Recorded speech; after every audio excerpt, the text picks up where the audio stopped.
The vibration against my thighs startled me awake. It was 3:17 a.m. Molly, my wife of 10 years, was curled up beside me, seemingly fast asleep. I fished my phone out from under the covers, but it wasn't mine. It was hers. She must have rolled onto it. The notification glowed on the screen. "Can't wait to see you tomorrow, baby. Miss you so much, Zoko." My heart lurched, a cold dread seeping into my bones. It wasn't a message from her mother, her sister, or any of her friends. The casual intimacy, the baby, the kisses, was an illicit whisper in the dark meant for someone else. My first instinct was to wake her, to confront her right then and there, but something held me back. A chilling calm settled over me. I needed to know more. Without thinking, my thumb typed a reply.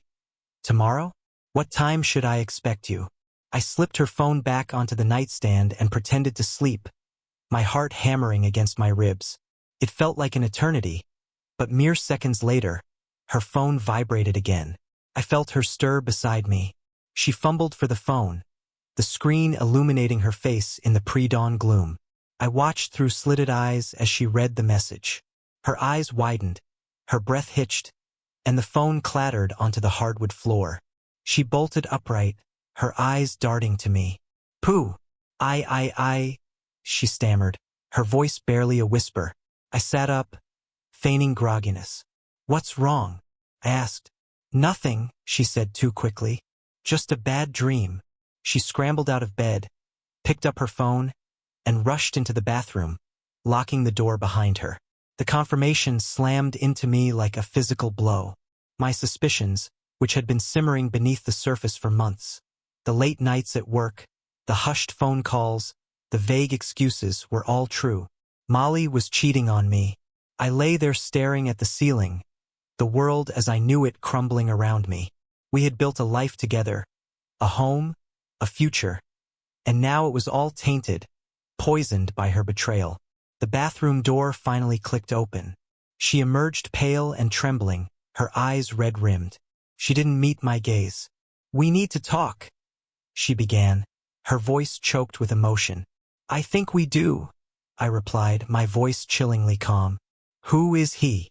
The blood drained from her face. She tried to speak, but no words came out. The silence stretched thick with unspoken accusations and shattered trust. Finally, she whispered a name, David. He's a colleague. David, the new project manager, the charming, charismatic one who always seemed to be lingering a little too close to Molly at company events.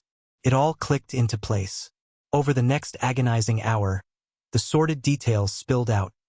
Stolen glances, late-night dinners disguised as work meetings, clandestine weekend getaways. With every word, the knife twisted deeper. She cried, begged for forgiveness, swore it meant nothing, but her pleas fell on deaf ears. The damage was done. I didn't yell. I didn't scream. The rage simmering inside me was too intense for that. I simply told her to leave, to pack her things and go. She left that morning, a ghost fleeing the scene of her crime, and I was left alone in the wreckage of our marriage. The silence of the empty house amplified the hollow inside me, but the calmness was a facade. Beneath the surface, a plan was forming. I wouldn't let them get away with this. I would make them pay. My first move was subtle. I contacted the HR department at our company anonymously, reporting David's inappropriate relationship with a married colleague. Corporate policy was clear. Fraternization between employees, especially in different departments, was strictly forbidden. Then I went for the jugular. I knew David was married, too. His wife, Emily, was a stay-at-home mom, completely oblivious to her husband's infidelity. I found her on social media and sent her an anonymous message, attaching screenshots of the text messages between Molly and David. The fallout was swift and brutal. David was fired within a week. His wife, devastated and furious, kicked him out of their house. Their seemingly perfect life, built on lies and deceit, imploded.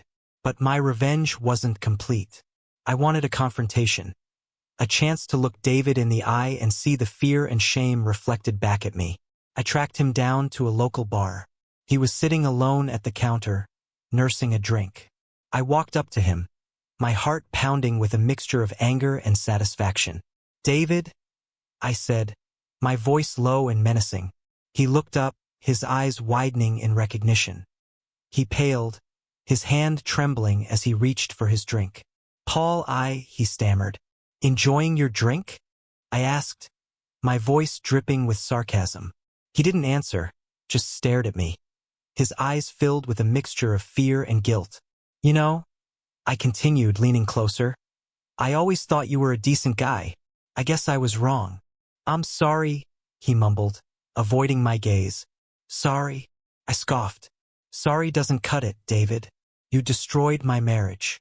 You ruined my life." My voice rose, attracting the attention of the other patrons. David shrank back in his seat, his face flushed with shame. "You took something that wasn't yours," I said, my voice laced with venom. "And now you've lost everything." I turned and walked away, leaving him alone in his misery. The feeling of satisfaction was intoxicating. I had taken back control. I had made them pay. The following months were difficult. The pain of betrayal lingered, a constant ache in my chest. Rebuilding my life was a slow, arduous process. I started seeing a therapist, focusing on my work, reconnecting with old friends. It wasn't easy, but I was determined to move on. One day, several months later, I received a message from Molly. She apologized again, expressing her deep regret for what she had done. She said she had hit rock bottom, losing her job, her husband, her home. She was starting over, trying to rebuild her life. I didn't reply. I didn't know what to say. Part of me still harbored anger and resentment. But another part, a smaller, more compassionate part, felt a pang of sadness for her. She had made a terrible mistake, a mistake that had cost her dearly. I deleted the message, closing that chapter of my life for good. The scars would always remain, a reminder of the pain and betrayal I had endured. But I had survived. I had emerged from the wreckage stronger and more resilient than ever before. And as I looked toward the future, I knew that I would never allow myself to be a victim again.